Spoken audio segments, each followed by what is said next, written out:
Support for this podcast comes from listeners and St. Alphonsus Health System, a regional network of hospitals, clinics, and care providers. St. Alphonsus offers comprehensive healthcare services to individuals and families throughout the community. More information about services and locations is available at stalphonsus.org.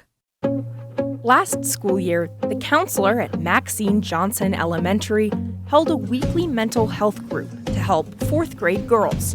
The boys in the grade took notice and asked, "Why is there no fourth grade boys group?" They reminded her, Boys have problems too. I'm Jackson Holmes. How boys in Parma are overcoming stigmas to take mental health into their own hands. Listen now on BoiseStatePublicRadio.org. From Boise State Public Radio, this is The Connector. It's Idaho's Daily News. Good morning. I'm George Prentice. Today we're going to tell you about a proposal to change divorce proceedings in Idaho. And how do you have a political debate with just one candidate on the stage tonight? That may happen in Boise this evening. We've got that story. It is Thursday, the 11th of December. Here we go with today's stories. The region knows the organization Faces of Hope as an essential service for crisis intervention, legal support, trauma care, and much more for those who have been victims of sexual assault, child abuse, human trafficking, and worse. But in a statement released this week, Faces of Hope says they have to raise significant funds to keep their mission alive. In fact, they say they need about $450,000 in emergency funds in the next few months. They say that the number of people seeking their services this year increased by 52%, but they're faced with the possibility of closing one of their two locations if they can't raise the emergency funds. And a location closure would indeed lead to services, counseling, support, or care going away. Faces of Hope says donations have slowed to the slowest pace in their organization's history. There is a debate this evening in Boise, but there's a chance it might be a one-candidate event. Kaylee Peterson is running for Congress. She's a Democrat and running in Idaho's 1st Congressional District. Peterson says if her opponent, incumbent Congressman Russ Fulcher, is not there, she'll continue to, debate with the moderator using Fulcher's statements or interviews to help state his intentions. One other wrinkle: Peterson won't tell the general public where it is. You only find out the location once you're registered for the debate on Peterson's campaign website. Divorce proceedings in Idaho between couples with unequal wealth could soon change. James Dawson tells us why. The proposed bill from Democratic Representative John Gannon would require the wealthier partner to cover attorney's fees for their soon-to-be ex, but only up to the amount that they spend for their own legal representation. Republican Senator Tammy Nichols co-chairs the Child Custody and Domestic Relations Task Force that's been working on the issue. People get to the point where they're tapped out and there's just nothing left there. And then a lot of them end up having to go pro se because there's no money left and they don't have anything to be able to pay out to represent or help them. Pro se, meaning the poorer partner represents themselves in court without a lawyer.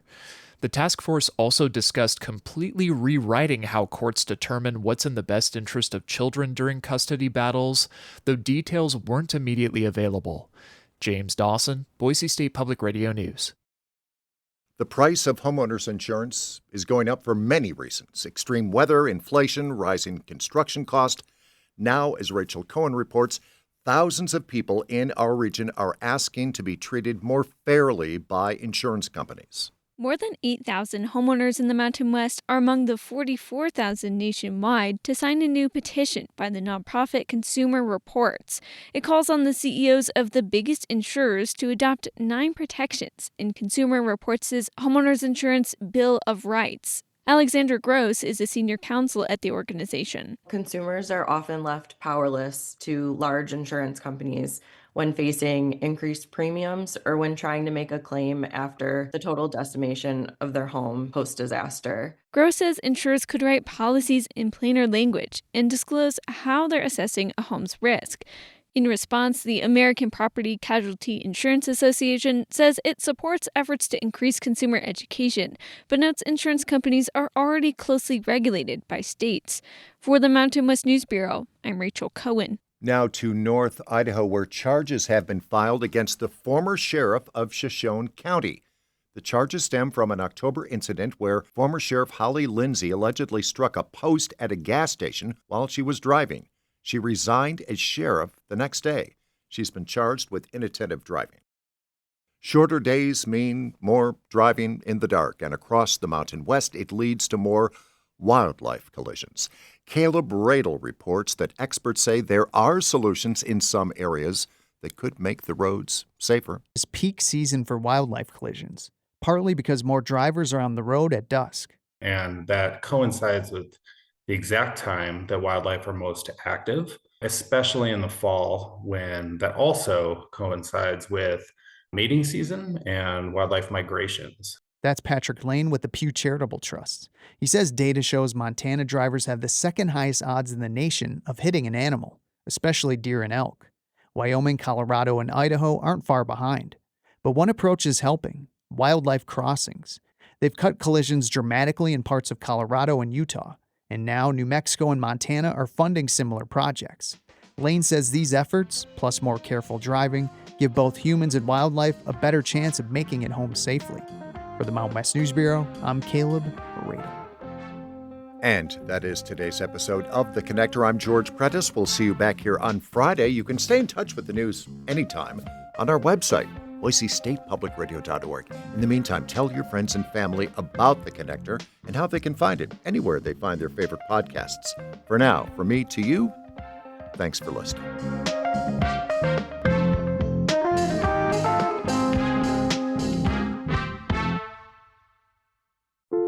How does AI even work? Where does creativity come from? What's the secret to living longer? TED Radio Hour explores the biggest questions with some of the world's greatest thinkers. They will surprise, challenge, and even change you. Listen to NPR's TED Radio Hour wherever you get your podcasts.